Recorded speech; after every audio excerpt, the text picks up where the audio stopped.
Hey, John McWhorter, how are you? Hey Glenn, how are you doing? Doing well. I'm Glenn Loury here at The Glenn Show at bloggingheads.tv, talking with my conversation partner, colleague, and friend, John McWhorter of Columbia University. John, we are here, as is our wont, to discuss issues having to do with race in American politics. Black Lives Matter has arisen as a forceful intervention in the contemporary discourse about race, policing, uh, the subjugation of Black people. It's a movement that's spreading like wildfire around the country, drawing a lot of attention. People tell me George Soros has put some money in. It has been controversial. And we, being the guys covering the race beat at Blogging Heads, falls to us to comment about that. Mm-hmm. I know you've been writing about it. Mm-hmm. I've been trying to write about it, but to be honest with you, John, I haven't. Everything I put down on paper is so vitriolic that I've been afraid to show it to anybody. Uh, so, I'm trying to get some perspective on the issue, and who better to talk to about it than a sage observer of matters race such as yourself? Well, I'll kick it off with this. I think the iconic vision for me of Black Lives Matter is the piece that the New York Times Magazine did, where they portrayed the three main young Black activists who were trying to make a difference with Black men, usually, and the police. And I think it's a very important issue, but I think that civil rights has hit a wall, in a sense, with this, in that the going idea is that if you disapprove of Black Lives Matter in any real way, then it must be that on some level you just don't like Black people. And the most articulate person of that opinion seems to be, as usual, Charles Blow. So it means you don't like Black bodies making noise. But that's oversimplified. There could be some of that. But I think the reason Black Lives Matter has a lot of people's eyes rolling is not because people don't care about Black people and they don't understand the problem with the police. The problem is, as you have mentioned, and you get vitriolic about this, that the typical Black man in a particular kind of community is at much, much more risk of being killed by another Black man. And you can't argue it away. There are all these sophisticated feints, such as saying that there's a difference between the state murdering and citizens murdering, but none of it goes through. This high indignation about one white cop doing a terrible thing looks incongruous given that in the same communities, hundreds of Black men are killing each other every summer. And so I think, in short, Black Lives Matter is very important. I think it could make a really important difference in modern Black history. But for that to be a movement that really resonates historically, it has to add a new wing where it firmly says and stands behind and works at the idea that Black lives matter when Black people take them too. There has to be a second wing that goes into Black communities and works on, in a real way, the Black on Black murders. That would make Black Lives Matter complete. As it is now, it's incomplete and it looks shrill. And the idea that Black Lives Matter when white people try to take them looks recreational, it looks childish, it looks peevish, and it's just wrong. It's incomplete. That's my take on Black Lives Matter. What's yours? Well, let me respond to what you've just said, and I will state my own opinion in due course, which is not all that different. I mean, I don't personally disagree with the sentiment that you just expressed, but here's what the rebuttal would be. I think first, people would say, yes, there's violence in Black communities and low-income urban Black enclaves. Homicide rates are very high.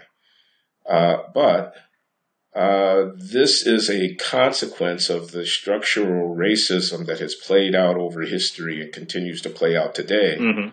that confines people to segregated neighborhoods, racially segregated, that denies people an opportunity to, develop, their talents and to live decently with legitimate jobs and so forth. Drug trafficking is flourishing. People are concentrated in public housing. Gangs are proliferating and whatnot. Young men are idle.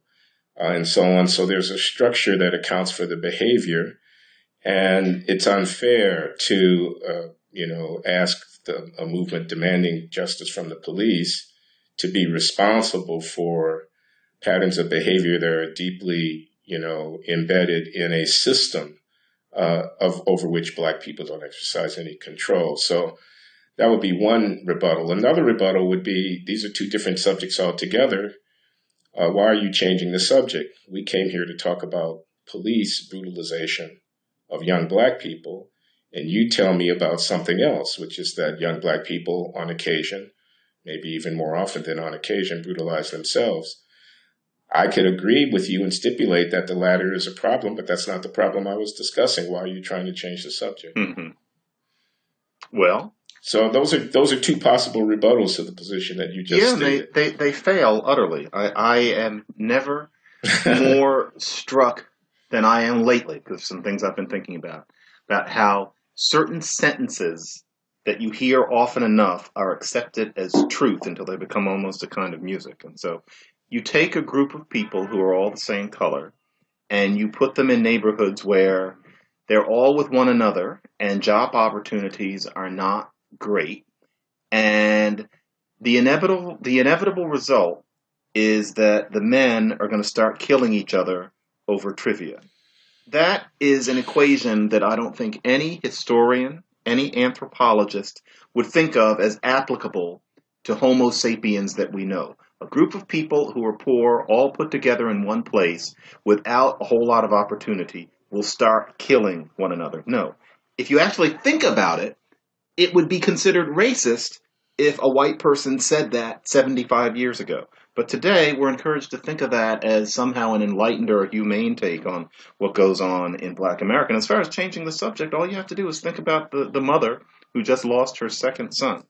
Now go up to her with your pad and tell her that, well, this is really sad, but we're really more interested in things that the state does. We're really more interested in things that people who are responsible for the public order do. Now, the fact that this was done by somebody who's from 3 blocks over, well, we're sorry, that's regrettable, but we're not concerned with that. We're doing this now.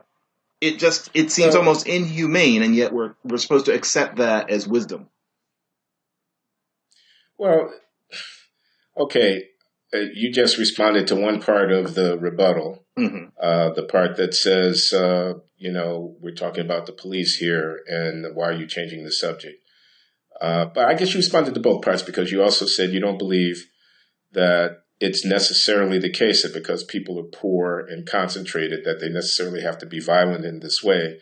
And in a way, it diminishes the humanity of people to say that they're just going to necessarily be violent, just because of some environmental circumstance. Don't they have the volition and the sort of moral, will to eschew violence, notwithstanding their deprivation? Okay, so you answered both. A person might say, look, the state has a monopoly on the legitimate use of force. Agents of the state who abuse that awesome responsibility constitute a real threat to democratic values. There's a great deal more at stake here than the personal safety of an individual. This is about an abuse of power. And the lack of accountability for agents of the state who abuse power in this way creates a circumstance in which people are basically terrorized. So that while they may fear victimization by their neighbor, and that fear might be quite real, that's one thing. But to fear victimization by the people whose salaries you pay with your tax money and who are supposedly there to serve and protect you, agents of the state, to fear victimization by them is quite another thing altogether. It's a different order of violation. And it's entirely appropriate to prioritize one's response to these things in the way in which the Black Lives Matter have done. I reject that. I think, and especially because I know that you don't agree with it, I think that that argument is hopeless. That is a wordy, beautifully put argument designed simply to give people an excuse to focus on racism as the problem, as opposed to the more complex issue of looking at a Rube Goldberg sequence of socio-historical events that have led us to an unfortunate situation where racism from whites may not always be the problem that we need to face. And it's not that the black men shooting each other are evil. I understand their humanity too. But the idea that democracy is threatened by the white cop, whereas if the kid from 3 blocks over does it, well, he's just an ordinary person. No. And I am quite confident that A. Philip Randolph, that Martin Luther King would not agree with that fancy way of putting it. The situation that we're in now is as if, think about Selma, and now we can imagine it in color because we've seen the movie. Think about you're watching people coming over that bridge with the terrible things that happen. And meanwhile, over on the other side of the bridge, black teenagers were killing each other by the dozens every summer. And the idea was, no, we're not really going to think about that because, well, they kind of can't help it. And that's not important because they're not keepers of public order. Imagine what Selma would have looked like if that was what the situation was. That's where we are now. And no amount of fancy Latinate words can disguise that simple fact from me or most of America watching. Well, I'm reminded as you talk, you're right. I don't necessarily agree with what I was saying earlier, but I do think it's my responsibility to try to put up the best arguments I can on both sides. So Charles Blow was at Brown University, where I teach, recently giving a lecture that was entitled A New Civil Rights Movement, Black Lives Matter, a New Civil Rights Movement. Mm-hmm. And I've been thinking about that. Is that really what we're dealing with? And reminded also, and Blow has addressed himself to this in one of his columns, about the pressure that the Black Lives Matter activists have been putting on progressive political figures like Martin O'Malley, Bernard Sanders, Hillary Clinton. These are Democrats running for president, and who've been confronted by Black Lives Matter activists more or less aggressively and called to account. Hillary Clinton criticized for not renouncing her husband's racist mass incarceration promoting policies from the 1990s. Bernard Sanders encouraged, indeed compelled by activists to elaborate an explicit racial justice agenda as a part of his broader political platform and so forth. So Blow writes in his column, when people complain and say that maybe the activists should direct their ire toward a Donald Trump and not toward a Hillary Clinton, he says, and this is a quote, there can be no sacred cows so long as black people are still being treated as sacrificial lambs. Mm-hmm. Okay. And I thought about that and I said, my God, this is hyperbolic in the extreme. I mean, sacrificial lambs? Really? Black people? Placed up on a civic altar, slaughtered in the interest of some kind of mythic Americana? Come on, this is hyperbolic in the extreme. So I'm not sure what all that adds up to, but I think that another thing I think is that the racialization of this discourse, I can't give you the exact numbers off the top of my head, but they wouldn't be hard to find. The police kill a certain number of people in every year. Roughly half of them are black. Okay, so blacks are roughly 1/10 or so of the population, and roughly half of the people who are shot dead by police in a given year. So the rate at which we are shot by police is disproportionately higher than our representation in the population. And it is, right.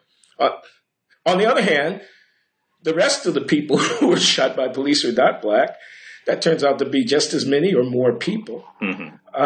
And I'm not sure, to be honest with you, at the end of the day, what race has to do with this. Or I'm not sure that it is wise and prudent and helpful and effective to make race the centerpiece of a complaint of this kind, of a movement to try to bring police to accountability of this kind.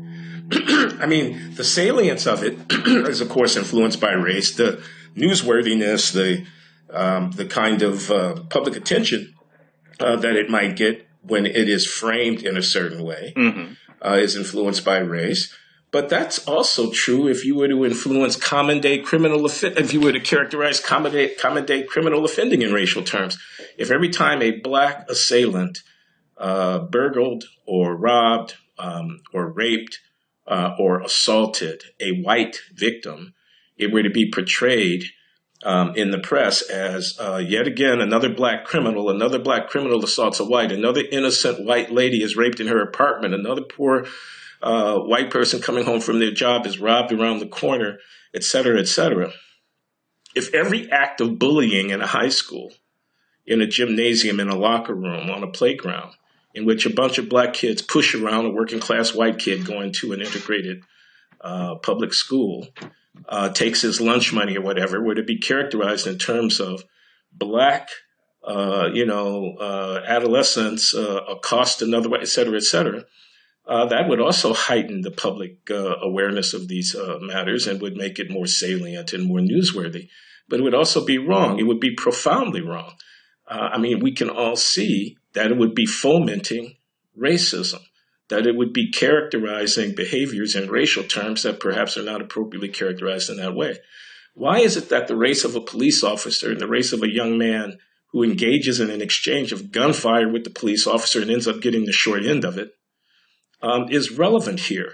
This master narrative of white supremacy is intellectually shallow, and it's not true to the actual texture of what's happening in our society. So one of my objections here is just a first order stop, hold on, let's take a deep breath before we run, willy-nilly down this alleyway of racial characterization and racialization of what are really complex social problems.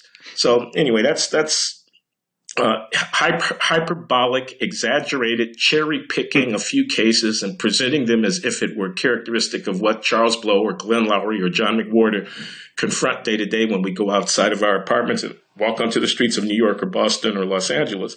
Hyperbolic. And also a kind of unthought through racialization of these matters of public safety, where black people could well come out at the end of the day on the short end of the stick for having the public's attention fixated upon the color of people who happen to be committing socially disruptive acts. Well, Glenn, when there's a part of you that feels like because you're black, you're not quite good enough. If you have internalized at all the sense that to be black is to be less, and as we're always told, it's very hard not to, then all of this imbalance, this framing of the narrative, as you put it, is predictable because it can make you feel worthy to be the noble victim. And I always find myself thinking of how all of us felt if we ever had a tattletale phase. Even if we tattletaled in class a little bit, you almost choke up in your throat.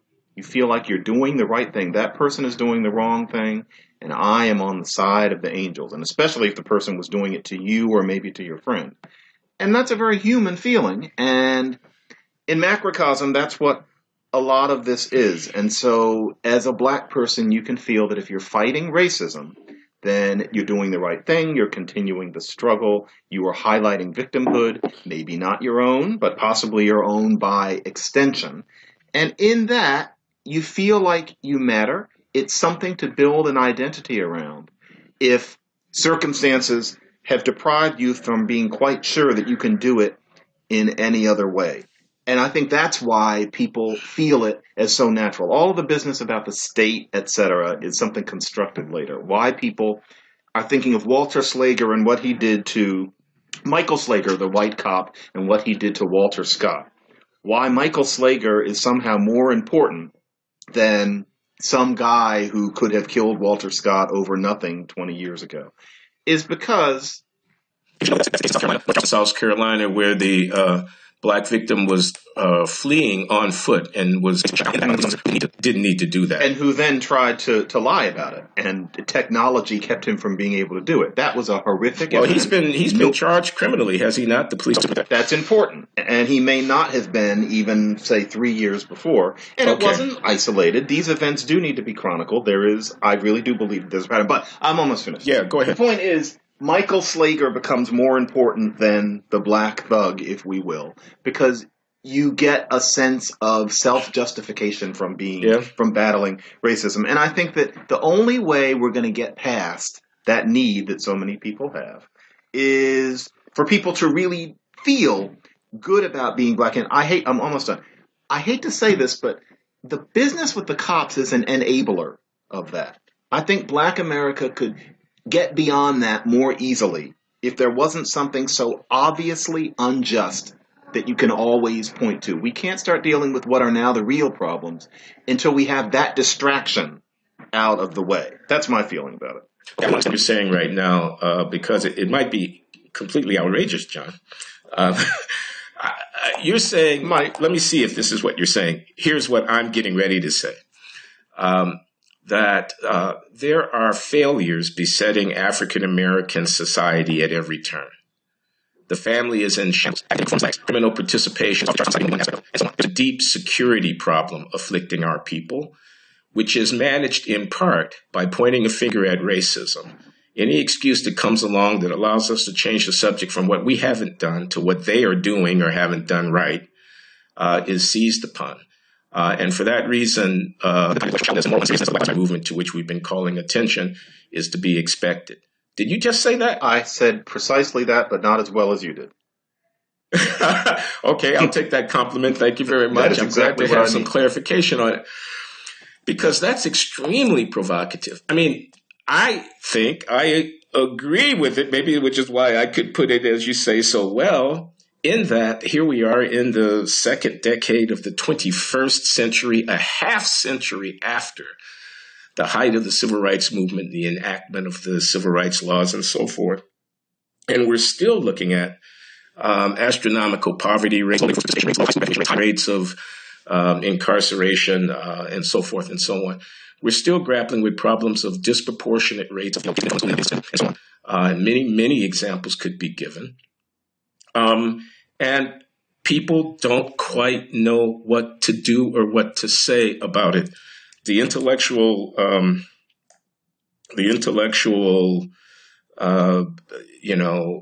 capacity to fathom, account for, and remedy this ongoing festering, social disruption that has this racial aspect is de minimis. I mean, all the arguments have been Republicans. We can say it's because we don't have enough health care or whatever, but something tells people that it's got to be deeper than that. And that, you know what, we African Americans, some responsibility for the condition in which we find ourselves. And that's a terrible reality to confront. So here we are in a third or so of the African American society, all of these problems being manifest. And people's toolkit of remedies is exhausted. So they're flailing around. And they're being abetted in that flailing by a patronizing liberal establishment that rather than subjecting what people are having to say to rigorous criticism and rebuttal where necessary, are basically, capitulating. They're basically more interested in signaling that they're on the right side of history than they are in grappling with difficult and ambiguous matters. So, what do you think about these arguments? Well, yeah, I want to add that this is the hard part because it just doesn't lend itself to bumper stickers. I don't know if my take on this could ever have any influence because it's not the way people are inclined to think about history. But you almost think, well, if black people have all these problems, is it because of some deficiency? And I say absolutely not. Because of some deficiency. And I say absolutely not. But for most people, the alternative has to be, say, Ta-Nehisi Coates, who thinks that black people's problems are essentially all due to what happened in the past. The redlining, the incarceration, I didn't understand what you said. Jim Crow, all of that is why. Now, there's an in-between version, and I really think, and this is what I wrote in Winning the Race, a book that was too long, but I really still do believe what I wrote 10 years later. Black America was done in by two things that happened in the 1960s. One of them was the whole Black Power ideology, where we switched from what can we do for ourselves in an imperfect world to calling for the world to be significantly more perfect. That was a real problem because it changed what was thought of as activism from roughly Roger Wilkins to Stokely Carmichael, and we live with the intellectual and cultural legacy of that today. And second, people think of this as just some obscure policy position or that I must be in love with Charles Murray or something, but it was welfare. It was the way welfare was changed in that era into a program that basically taught poor black people not to work. And this was something that was foisted on black America by white leftists. It wasn't somebody's fault. I said this at Brown during the whole discussion of reparations, as a matter of fact. He talked about Brown. Yep. And I believe that that's true. I believe that all the evidence supports that that changed black America. None of that is black people's fault. We live with the legacy of it now. But the thing is, what undoes that is not white people becoming less racist. The situation now, decades later, is one that we have to play the major part in getting ourselves out of. And it's very hard to make people understand that. That's another problem here, that history is complicated. It's not Ta-Nehisi Coates' vision, nor is it that black people are just kind of dumb. But you have to be able to see that it's a Rube Goldberg flowchart series of events that doesn't lend itself to easy slogans and intonational tricks and things like that. That's what frustrates me. Let's go try to go over this one step at a time. So Coates, Ta-Nehisi Coates, you say it's writing that are so miserable or history, and you say that's overly simplistic, and it doesn't identify, what were the actual historical culprits implicated here. One of which you say was welfare, which sapped the community, at least some elements of it, of the habits and will. A kind of aggressive expansion of welfare and encouragement of people to avail themselves of it, a resistance to efforts to trim it back, to make it conditional, which resistance was, of course, overcome. Right. Obviously, but the damage had already been done, you say. And I think if Coates were here, by the way, audience, I've invited him many times. I'm still waiting. Mm-hmm. Ta-Nehisi, can you? Well, remember, he was so busy packing to go to France that he couldn't do a blogging hit. Report, which is an interesting piece and deserves to be discussed. It's not our topic of discussion here today. Maybe we'll circle back to it at some point. But I'm just saying, if he were here, I think what he might say is, I'm talking about, one decade or one or political exclusion or the beating down of people who tried to, own some land and subordination for a century after the emancipation and a place where 2/3 of black people were living. I'm talking about depriving families of property that would have been passed on one generation to the next. I'm talking about the fact that the culture that you might decry when it expresses is wrought out of decades and generations of racism, discrimination, and exclusion.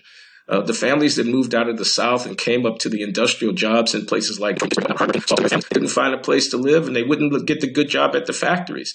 And 2 or 3 generations later, you're seeing street gangs, and you're seeing so don't underestimate. It's 20 or 50 different things at all levels of government, perpetrated by private as well as public actors, generation after generation after generation, a kind of plundering and exploitation and suppression of the African American population, which has now finally borne the fruit that we see. No. I don't know. No. It's not that I reject it. I think that none of that follows through. Those are not a logical set of conclusions. The problem with that way of looking at things, and once again, I know I'm not really talking to you, is that it sounds like black people are this one person who lived for 400 years and got fed up, when really we're talking about people living limited human lifespans, dealing with certain kinds of conditions.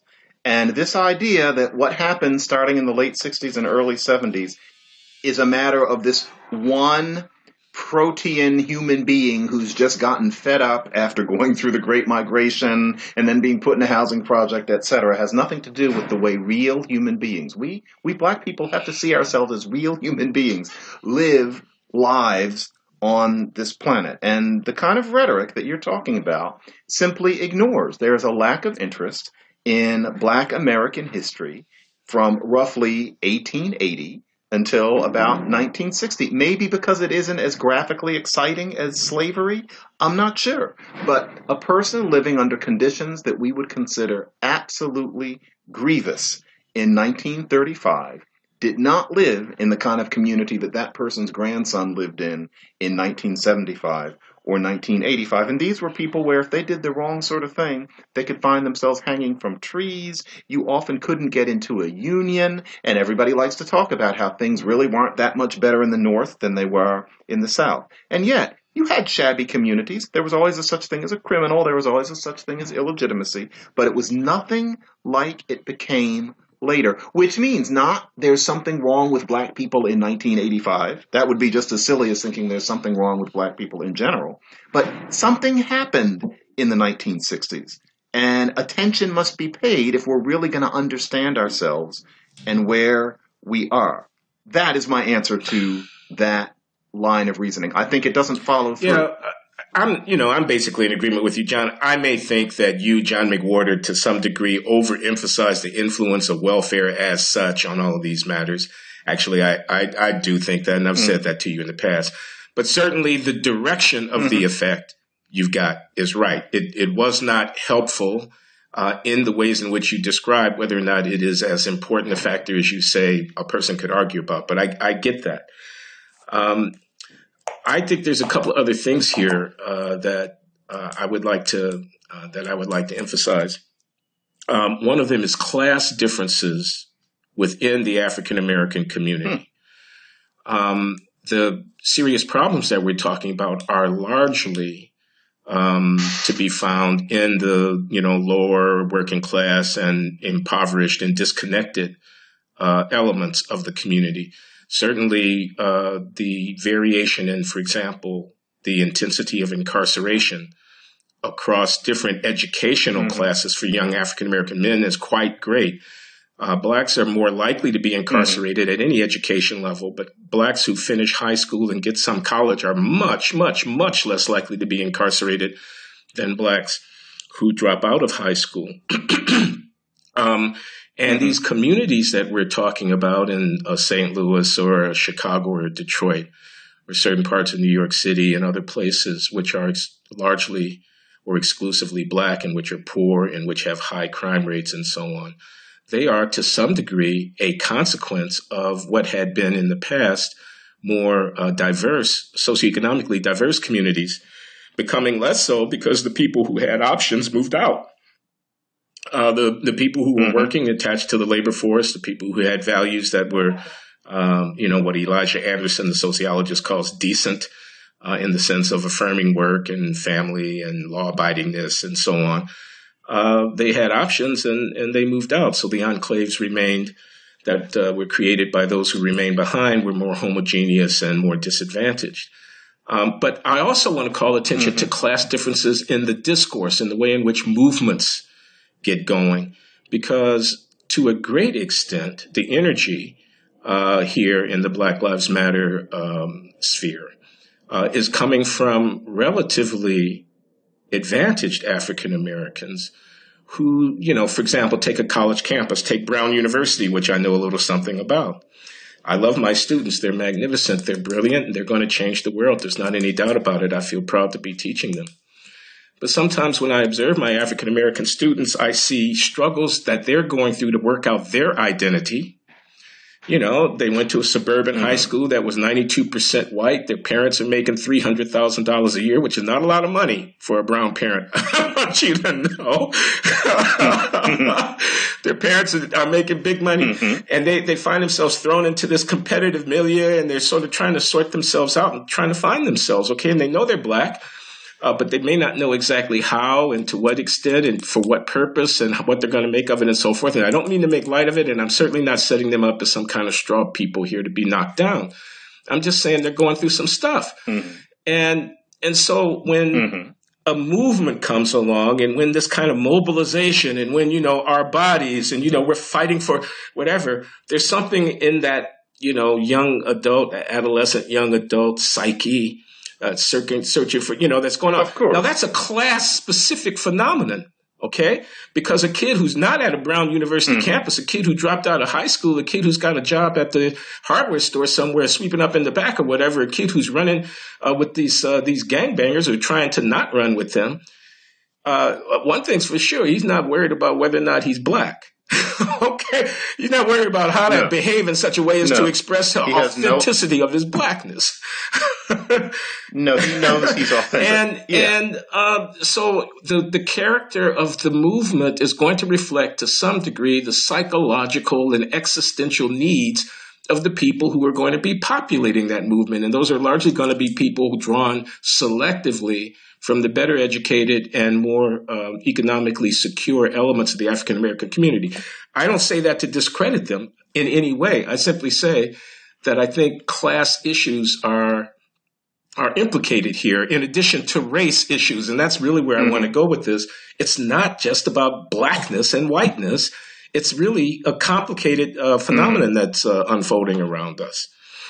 Glenn, I would say, if we're talking about how we might think one another exaggerate a little bit, I've never been in favor of that argument about the middle class. Oh, you don't like that argument? And I think part of it is visceral in that when Elijah Anderson, for example, writes about the middle class black exodus, or another person who does it is I think Georgetown law professor Cheryl Cashin, who writes quite articulately in itself about that. Frankly, they are assailing my parents. I mean, I was born in what was becoming a shabby, not terrible, but a shabby black neighborhood, quite explicitly because it was, as my mother, who was a social worker, put it, it was becoming a ghetto. They moved us to Mount Airy, which is famous in Philadelphia as a very leafy, integrated neighborhood. And we had a nice little duplex house. I don't like being told or reading somewhere that my parents were escaping their fellow poorer black people, because that's a complete distortion of what made them do what they did. But more to the point, where is it written? And this is the kind of thinking I've learned from you. Where is it written that when poor people live together, all of a sudden the sorts of things are going to happen that started happening in black communities? So you don't live next door to a black lawyer, so the school teacher doesn't live in the same neighborhood as you do, and suddenly people start getting pregnant earlier, they start killing each other, they have different attitudes towards work, whereas actually there's studies that show that that doesn't happen, say, in a Latino community. That's just it. I think that that's an oversimplified view where people talk about the authenticity. There's this sense, and you can see this happen in a room where that middle class exodus argument is brought up. There's a sense that the people like my parents weren't authentically black. The real black people would have stayed in that neighborhood with their poor brethren and sistren instead of holding their noses and going off and living in the suburbs. And that's just not fair. And you know why it's not fair? Because both of my parents, talk about who, knew they were black. Neither of my parents had any problems with black people. Frankly, my mother didn't like white people very much. She just didn't want to live in the fucking ghetto. And yet there is this argument that because the judge moved out, that everybody just went to shit. And I think I've never really seen a compelling argument. Just because William Julius Wilson writes well and has a kind of a magisterial presence doesn't mean he's right. But John, okay. I take your point about the motives, attributing motives to the movers. They they don't like to be with their own people, whatever. Dead wrong and, morally problematic. I mean, why would I go ad hominem on people? They're just trying to get to a better life. Okay. I don't know. Their motives are probably complicated. They may have been tortured and pained in doing so. They may go back every Sunday or more than every Sunday. So I get that. And I would never want to say of people who moved out that they should somehow have sacrificed their kids' opportunities by staying in a quote, bad community because they're black. On the other hand, I think the statistics undeniably, this is where William Julius Wilson is coming from, indicate that they moved, that, y'all moved. Okay. So opportunities became available and people moved, and that had consequences. And without attributing motives to the movers, I could simply observe that it had consequences. Now, as to the consequences, you say, and I agree with you, you say you learned it from me. Well, good. I'm glad somebody was listening. Just because you're poor doesn't mean that the trash has to pile up in front of your door. It does not. You can pick up the trash and put it in the can. Okay, that's on you. And when I say of people that their poverty exempts them from living decently, then I basically communicate a lack of respect for their humanity.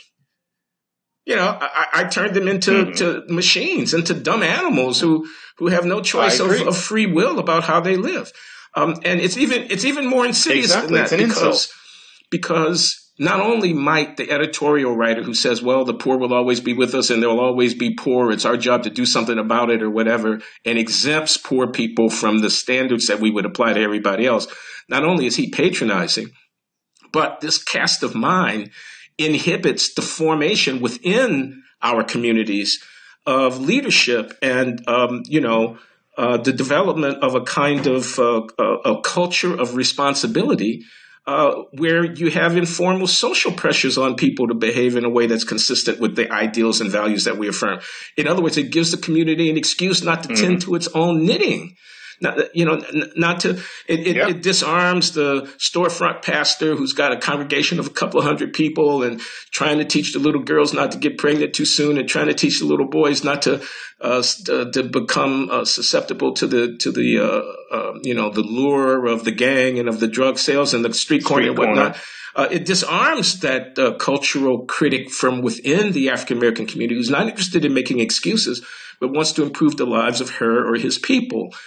Takes away the credibility of such an argument by saying, well, of course, there are always going to be prostitutes on the corner and there are always going to be drug selling gangs because after all, what can we do? So I think it's a profoundly, morally and intellectually bankrupt point of view. I'm not blaming the victim when I treat the victim like I would treat anybody else whom I respected and cared about by asking of the victim, where is your child? It's 11 o'clock at night and that child is 13 years old. You don't know where that child is? What kind of parent are you? That's not blaming the victim. I'm not blaming the victim if I say of the young man who is perfectly capable of having sex but doesn't know diddly about what it means to be a father. Anybody can make a baby. It takes a man to actually be responsible for one. That's not blaming the victim. That's holding up a bar to which people ought to be encouraged to aspire. So this contempt for respectability, that's where all of this, and I'll stop, is coming with me. In the Black Lives Movement, I sense it. I don't want to paint with too broad a brush. I'm sure it's complicated and people have, varied perceptions about this. But what I sense is a kind of contempt for respectability. Both that I shouldn't try to comport myself in a way that would encourage white people to look more kindly upon me, and that those of us among us who behave in ways that are absolutely contemptible shouldn't be called on it by us, not by an editorial writer at the Wall Street Journal, by us. So, And this is the problem. What you just said, I think, would make fundamental sense to just about any human being listening, no matter what political stripe. Nevertheless, at this point, and I don't think it's painting with a broad brush at all to say that what you might call the mainstream black punditocracy considers what you just said with a sneer to be black bashing, talking down to black people, when the president himself, who was black last time I checked, says it takes a man to make a child to a black audience and with a smile on his face. He gets roasted by a certain cast of usual suspects as talking down to black people. And it's not just the more fiery voiced among those suspects. Even, moderate toned people like Jamel Bowie at Slate are revolted by that kind of talk. And quite simply, that position is treated as mainstream by that long slate of writers. But actually, it's radical. It is radical to propose that there is a group of human beings in human history who are exempt from any kind of serious responsibility for themselves beyond lip service because historical conditions have become unkind to them. That is a radical proposition. Now, it might be correct. However, when you're talking about a position that's that counterintuitive, that condescending potentially, and that radical, it's got to defend itself. You've got to have a real case. And yet, the people I'm talking about aren't even aware that a case needs to be made. And that's a major sickness in how we're taught to pretend to talk about race. I would you agree, John. And I think it's really a complex and in some ways tragic psychological trap that we've gotten ourselves into. That trap being an incapacity to engage in self-criticism for fear of how it diminishes our standing in the eyes of our fellows, whom we are unwilling to even acknowledge we care about, but in fact That's largely what it's about. I mean, largely what the condemnation of Obama for giving a pull up your bootstrap speech to black people is about is it would have been okay if he had just said that to black people, but the white folks are listening. You know, I mean, when he said it during the campaign of 2008, he gave a Father's Day speech at a black church where he basically told black men to pull up their socks. I could understand why Jesse Jackson famously was caught off mic saying something like, "I'll cut his nuts off," saying this of Obama, and therefore ending any possibility that Jesse Jackson would have any influence in what was going to be the Obama administration. That was the end of. But I could understand Jackson's reaction because the sense was that Obama was saying over the heads of black people who happened to be in that congregation, but that as running for president, he was doing a kind of sister soldier thing of a Bill Clinton style in trying to communicate with the rest of the electorate that he was, not like your typical black politician. And black people resented that, and I could understand that. Mm-hmm. But here we are now in 2015. Obama will have been a two-term ex-president in another year and such. And for him to make that speech now, there's no way that you could attribute to him the motive of trying to talk to white people in the interests of his political career. And to the extent that it's true what he's saying, which it is self-evidently so. He ought to be listened to in that respect. Yeah, and I think we need to clarify before we end, if we're thinking about comments. I'm not saying, if you say to any of the usual suspects I'm talking about, do you think black people are blameless? None of them would agree. However, human psychology is delicate, and the point is that even though they wouldn't agree with that statement, and even though people of that sort will joshingly talk about what black folks need to do, or they'll talk about it parenthetically. As far as they're concerned, what we really need to be talking about is the racist part. And if somebody makes a speech where they only talk about the racist part, none of those people write a column saying that something ought to have been said about black responsibility. So it really is what they consider to be the only thing seriously worth talking about, even if they would not say, we consider black people not responsible for their actions. I just want to make that clear because one does sometimes speak with a broad brush, especially when we're just talking rather than writing. But I think that's the case. But Glenn, I have to run and teach people about phonemes. And so can we continue We can continue next week, John. Always happy to talk with you next week. Fine. We got a date. We'll set up the details later. Thanks for your time. Great conversation. And we'll be in touch. Okay. We will. Take care. Thank you. Bye. Talk to you soon, Glenn.